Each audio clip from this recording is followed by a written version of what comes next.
Welcome and hello. I'm your host, Bob Burnigan, reporting for the Garden Sun. No sponsor today. Everything's alright. Today we'll be reading from Chapter 2 of The Land from Sky Under, a book by Edgar Bluegrass. Lay back and enjoy. Chapter 2. The Way She Pulls Me In. 'Twas a rocky night for the lady sea to lull me back under. Or at least that's what my captain would say. He always had a way of being ironic and cliche, but he had love.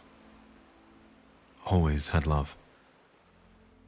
Love for his ship, for us his crew, and love for gold. But love was just a word. That's it. That's all it meant, a word. Whatever feeling was attached was kept safe for one thing: the sea. Captain had a knack for navigating the waters, the icy blue hills during storms that raged against the sky.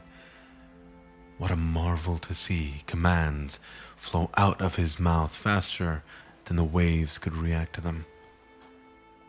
It made me wonder what the real storm was, where it might have started and ended.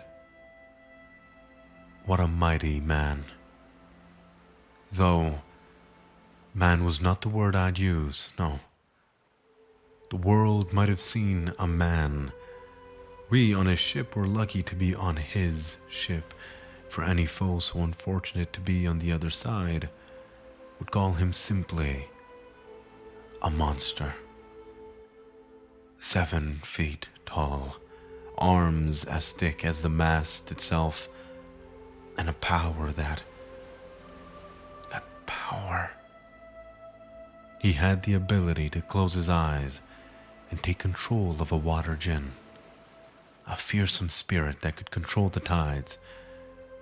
No living creature would dare look him in the eyes or dare to lift a sword to him. And if you found yourself at the end of his blade, you'd also find yourself at the end of your life. As journey made way towards the stormy month of May, we docked on an island. Whispers of a devil lurking on shore made louder only with the captain unwilling to step foot off our ship. Normally, the sounds of his heavy boots walking off the ship was a sign for us to follow, but here no such sound rung. Only orders to get off and restock. A devil on the shore. Maybe I get off the ship and restock. I made a little pact for myself. A diamond-tipped dagger I laced with a fire rune. A couple of steaks, some for me and maybe some for this devil.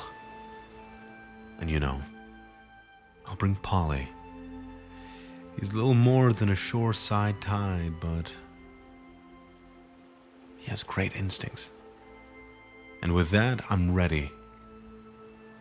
I'll set off at dawn. Morning mist fills our lungs, teeth gritting against the chill. I breathe it in, and we head out. We hit shore near a jungle, and through the jungle we roamed. Thick vines hanging off of giant trees and bushes covered the ground. It was difficult. The terrain unwilling to help. My legs were going to give way, and it hasn't even been an hour yet. Oddly enough, Polly seemed to be right at home. For a sailor who grew up on the sea, he was cutting through the bush swiftly. It was okay. At least one of us knew what we were doing. Or so it seemed. A loud noise came from the sky, as if the storm followed us onto land. But there was no storm. Only a dark and winged creature eclipsing the sun above us. A dragon. Whatever observer had it out for me was ready to cash in. Before I could fully take in the terror from above, I felt a pull on my collar and a subsequent pull taking me west. towards a cave. Scary enough that silence was filled with horrors, but the relief knowing Polly moved me from my frozen tomb was enough to make a man cry. Was I really afraid? I guess I was. The cave was huge. My panting echoed through it as if a pack of wolves had lived here. What was that? I asked Polly. And he almost looked shocked I didn't know. Was the devil, methinks, Edgar? The winged devil, said Polly, calm yet concerned. I pulled my dagger out and lit up the cave. Taking in the darkness was not in my plans, and the darkness made a thunderous roar from above more terrifying. Why were they so loud?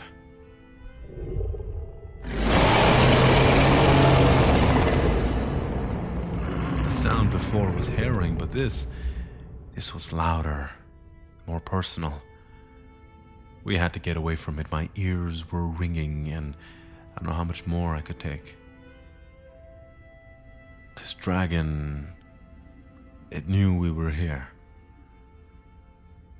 New people on this island. Self-made hostages. I told Polly that we needed to move deeper in the cave, maybe light a fire and get some food going. The sun was setting, and the darkness in the cave seemed not so dark. Polly's face drew a stubborn halt.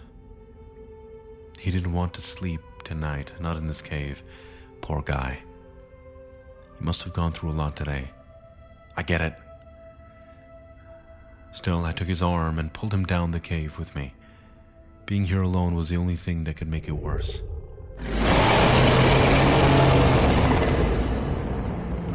God. Another strike of the devil's voice. I'm just glad to be further away, deeper in this cave. Polly, let's set up something.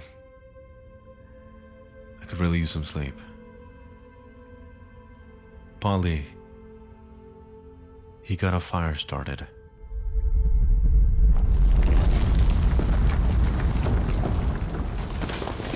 The earth shook beneath our feet. God, what was that? Did someone let off an explosive outside the cave? God, why are we on this forsaken island? Polly, you alright? Me's good, Edgar, he said. Polly, let me see if there's any water deeper in the cave, okay? Stay here, I'll be right back, I told him, as I got up to move deeper in. I held my hand out to touch the wall of the cave, a simple but effective guide to not getting lost. No torch in hand, but the dagger will do. I hope Polly's okay back there. Ugh. What was that? I asked myself. A warm, gooey liquid filled my boots. I'm scared to move. Frozen still, I slowly moved my dagger, glowing like a warm fire, down at my foot. My eyes widen.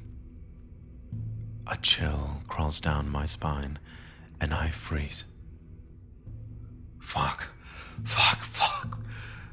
I tell myself. I want to cut my leg off, maybe just die here, anything that might forgive me for what I had done. The roaring that now fell to a deaf silence, the shot through the cave hitting me like a shockwave of a bomb.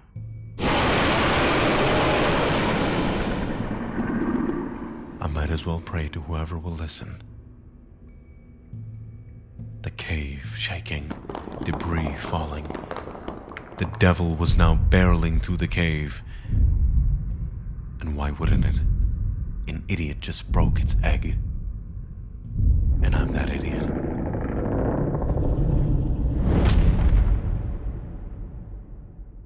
I've been your host, Bob Burnigan. Thank you for listening. If you enjoy these type of stories, by all means, let us know wherever you can let us know. whether it be online or in a post somewhere. I'll be sure to read it.